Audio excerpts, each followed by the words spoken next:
दोस्तों नमस्कार, मैं अनुराग तिवारी। आप देख रहे हैं करेक्ट इंडिया न्यूज।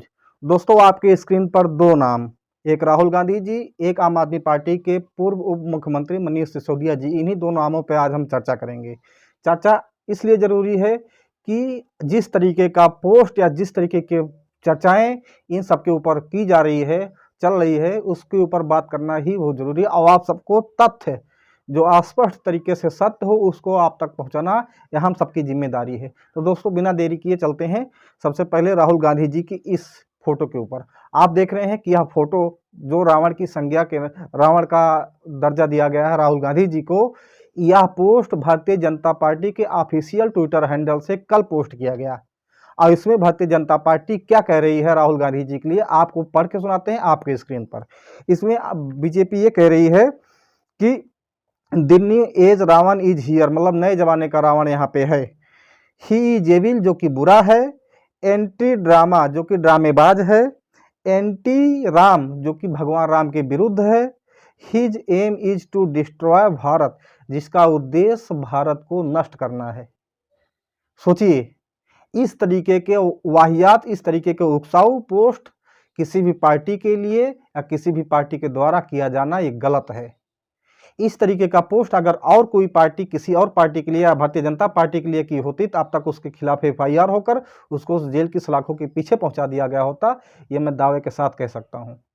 आप सभी जानते हैं कि भारतीय लोकतंत्र में पक्ष और विपक्ष दोनों की भूमिका अहम होनी चाहिए और अहम होती है, तभी उस स्वस्थ लोकतंत्र की जो है नींव मजबूत होती है, तभी स्वस्थ लोकतंत्र कहा जा सकता है उसे। लेकिन किस तरीके से भारतीय जनता पार्टी के लिए अन्य पार्टियों के लिए या विपक्ष के लिए कितनी नफरत भरी है इस पोस्ट से जाना जा सकता है।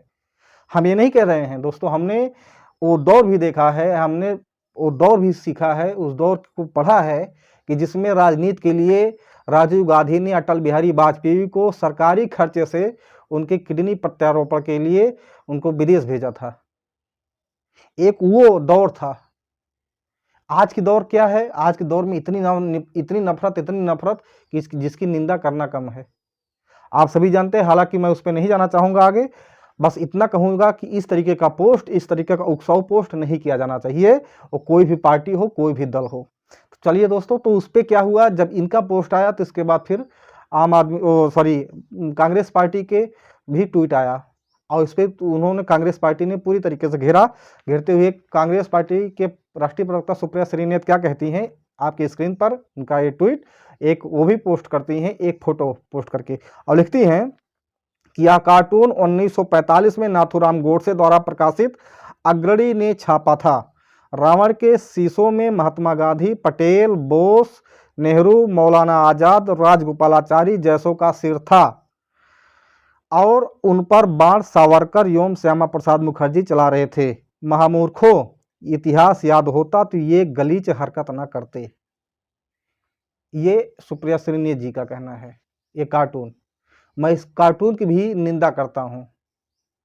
आरोप प्रत्यारोप के दौर में इस तरीके की अवाहियात हरकत दोनों पार्टियों द्वारा नहीं की जानी चाहिए, लेकिन हालांकि जब आप सवाल करेंगे तो जवाब तो अगला देगा ही देगा, सीधी बात है। तो दोस्तों ये बदले की राजनीति है। बदले की राजनीति में आप इतना अस्तर अपना मत गिराइए कि नहीं आप भूल जाइए।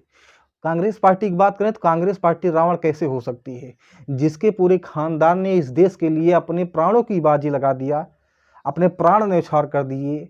दादी इंदिरा गांधी को देखिए किस तरीके से छेदा गया, किस तरीके को उनको मौत के घाट उतार दिया गया, इस देश के लिए हंसते हंसते कुर्बान हुई। स्वर्गीय राजीव गांधी जी की किस तरीके की हालत की गई आप लोगों ने देखा। तो जिसके परिवार ने देश के लिए बहुत कुछ किया है उसको इस तरीके की संज्ञा नहीं दी जानी चाहिए। ये वाहियात बयान है, वाहियात मजाक है। हालांकि ये बदले की राजनीति से इतना ग्रसित नहीं होना चाहिए। बदले की राजनीति में आप इतना बह गए हैं, कितना गिर गए हैं कि अब क्या कहें हम। मनीष सिसोदिया आपकी स्क्रीन पर है। मनीष सिसोदिया को पिछले कुछ महीनों पहले जो है इनको गिरफ्तार किया जाता है, शराब घोटाले के तहत इनको गिरफ्तार किया जाता है। लेकिन शराब घोटाला में एक भी जांच, एक भी तथ्य जो है अभी तक सुप्रीम कोर्ट में पेश नहीं किया गया है ईडी के द्वारा। ईडी बार बार बयानबाजी कर रही है कि नहीं ये जो है दोषी हैं। वो एक व्यक्ति के बयान के आधार पर जो है आम आदमी पार्टी के पूर्व नेता मनीष सिसोदिया को, उप मुख्यमंत्री मनीष सिसोदिया को गिरफ्तार किया गया है सिर्फ एक आदमी के बयान पर। बावजूद इसके अभी तक ईडी ने कोई भी साक्ष्य स्पष्ट नहीं कर पाया है सुप्रीम कोर्ट में। सुप्रीम कोर्ट ने इस पर नाराजगी जाहिर करते हुए ईडी को फटकारा है, जबरदस्त ताड़ लगाया है। और मैं आपके स्क्रीन पर वो भी दिखाऊंगा, एक एक करके दिखाऊंगा। आप सिर्फ इस वीडियो को अंत तक बने रहिएगा और इस वीडियो में आपके स्क्रीन पर जो भी तथ्य मैं दे रहा हूं आप देखते जाइए, स्क्रीन पर आप देखते जाइए, ध्यान से देखिए। सुप्रीम कोर्ट में सुनवाई के बाद सोमवार को सुनवाई थी और ईडी जब पेश हुआ सुप्रीम कोर्ट में तो वहाँ के चीफ दो जस्टिस, सुप्रीम कोर्ट के जस्टिस बार एंड बेंच के मुताबिक आपके स्क्रीन पर दोस्तों आप देखिए, जस्टिस संजीव खन्ना और एसबीएन भाटी ने जांच एजेंसियों से पूछा है कि मनीष सिसोदिया पर मनी लॉन्ड्रिंग का मामला साबित करने के लिए उनके पास क्या सबूत हैं।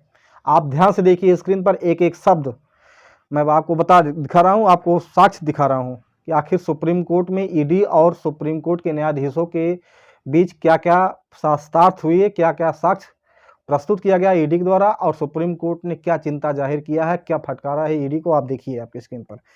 कोर्ट ने पूछा सबूत कहाँ है, साक्ष्य कहाँ है, आपको साबित करना होगा कि अपराध की कमाई कहाँ है।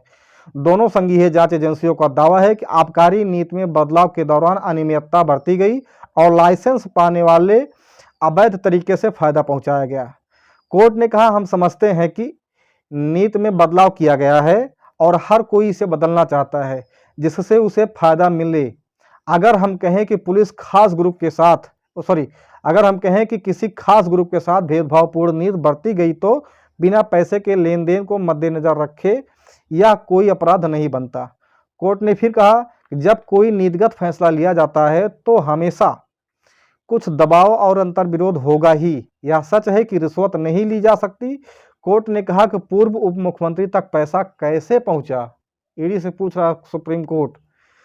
कोर्ट ने पूछा कि आपने दो आंकड़े दिए हैं, एक 100 करोड़ रुपए का और दूसरा है 30 करोड़ रुपए का। उन्हें यह पैसा किसने दिया?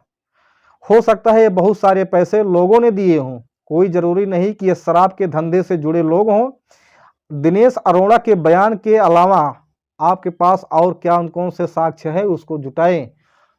सुप्रीम कोर्ट कह रही है ईडी से कि दिनेश अरोड़ा के बयान के अलावा और आपके पास क्या सबूत हैं। अगर दिनेश अरोड़ा के बयान को छोड़ दिया जाए तो आपके पास और कौन कौन सा सबूत है उसको पेश करिए। और ईडी दोस्तों हकीकत मानिए, ईडी एक जवाब नहीं दे पा रही है। सुप्रीम कोर्ट ने 12 तारीख को फिर अगली तारीख 12 तारीख को दिया, 12 अक्टूबर को सुनवाई होनी है। सोचिए अगर 12 अक्टूबर तक जो है सुप्रीम कोर्ट के सामने ईडी ने अपना साक्ष्य सबूत पेश नहीं किया तो फिर क्या क्या सामना करना पड़ेगा।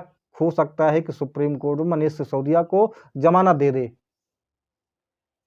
ऐसा भी हो सकता है, उसको रिहा करने की जो है अपील कर दे, इसका आर्डर दे दे। तो दोस्तों हालांकि इसी सब मामले में मैं कहना चाहता हूं कि पार्टी को कोई भी हो, आप किसी विद्वेष की भावना से आप दिमाग अपना उपज ना करें और किसी भी विद्वेषपूर्ण नीति से जो है विपक्षी पार्टियों को आप टारगेट ना करें। ये काफ़ी ज़्यादा सोचनीय है, काफ़ी ज़्यादा दयनीय है। तो इसी के साथ दोस्तों मैं समाप्त करना चाहूँगा। आपके जो है इस वीडियो में आपको क्या क्या समझ में आया आप उसको बताने का कष्ट करें। फिर मिलते हैं, तब तक के लिए जय हिंद, जय भारत, नमस्कार।